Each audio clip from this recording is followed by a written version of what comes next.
Hi అందరికి నమస్తే అండి. This is Sunita from Sunita diaries. ముఖం మీద డార్క్ ప్యాచెస్ తో బాధపడుతున్నారా? అవి చారలుగా కనిపిస్తున్నాయా?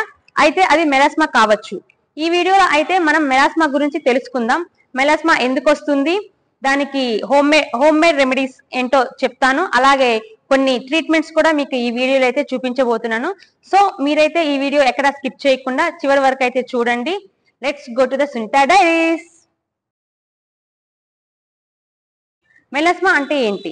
ఇది మెలాస్మా అనేది మన చర్మంలోని మెలానిన్ ఎక్కువ ఉత్పత్తి అవ్వడం వల్ల మనకి మెలాస్మా అనేది వస్తుంది.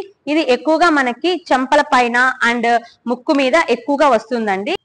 మెలాస్మా ఎందుకు వస్తుందంటే మనకి హార్మోన్స్ ఇంబ్యాలెన్స్ ఉండడం వల్ల మెలాస్మా అనేది వస్తుంది. ఇది ఒక రీజన్. అలాగే బర్త్ కంట్రోల్ పిల్స్ వాడటం వల్ల కూడా మెలాస్మా అనేది వస్తుంది. కొంతమందికి జెనెటిక్ గా అంటే వారసత్వంగా, కొంతమందికి అమ్మ వాళ్ళకి ఉన్నా కూడా జెనెటిక్ గా వచ్చేస్తుంది.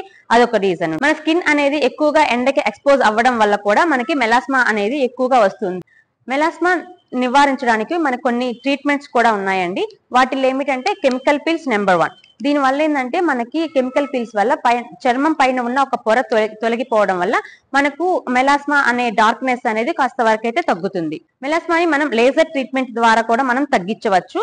దీనికైతే మనమైతే ఖచ్చితంగా క్లినిక్స్ కి వెళ్ళి అక్కడ డాక్టర్ ని సంప్రదించిన తర్వాతే మనకి స్కిన్ కెమికల్ పీల్స్ కానీ లేజర్ థెరపీ కానీ ఇవైతే తీసుకోవాల్సి ఉంటుంది.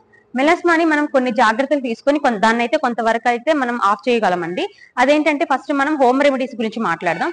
హోమ్ రెమెడీస్ లో మనం నైట్ టైం ఫేస్ మొత్తం మనకి మెలాస్మా అయితే ఎక్కడ ఉంటుందో ఆ ఏరియాలో మొత్తం అలోవెరా జెల్ అప్లై చేసి నైట్ అంతా లీవ్ చేసిన తర్వాత మార్నింగ్ వాష్ చేసుకోవడం వల్ల మీకు మెలాస్మా అనేది కొంచెం అయితే తగ్గుతుంది.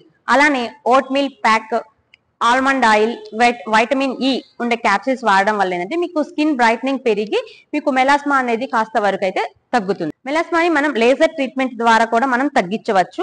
దీనికైతే మనమైతే ఖచ్చితంగా క్లినిక్స్ కి వెళ్ళి అక్కడ డాక్టర్ ని సంప్రదించిన తర్వాతే మనకి స్కిన్ కెమికల్ పీల్స్ కానీ లేజర్ థెరపీ కానీ ఇవైతే తీసుకోవాల్సి ఉంటుంది. మెలాస్మాని మనం పూర్తిగా నివారించవచ్చా? అదైతే చాలా టైం పడుతుందండి. కంప్లీట్ గా తగ్గించడానికైతే మనకి మెలాస్మా తగ్గించడానికి చాలా టైం అయితే పడుతుంది. కానీ దాన్ని ఎక్కువగా అవ్వకుండా అయితే మనం కొన్ని స్కిన్ కేర్ తీసుకోవడం వల్ల దాన్ని అయితే కొంతవరకు నియంత్రించవచ్చు.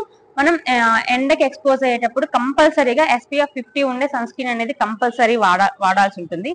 అలానే కొంచెం స్కార్ఫ్ కానీ క్యాప్స్ కానీ ఇలాంటివి పెట్టుకోవడం వల్ల మనకి ఎండ నుంచి కొంచెం వరకు అయితే మన చర్మాన్ని కాస్త తగ్గించుకోవచ్చు. ఈ వీడియోలో నేను ఇచ్చిన ఇన్ఫర్మేషన్ మీకు గనక నచ్చితే లైక్ చేయండి, షేర్ చేయండి, సబ్స్క్రైబ్ చేయడం మాత్రం మర్చిపోవద్దండి.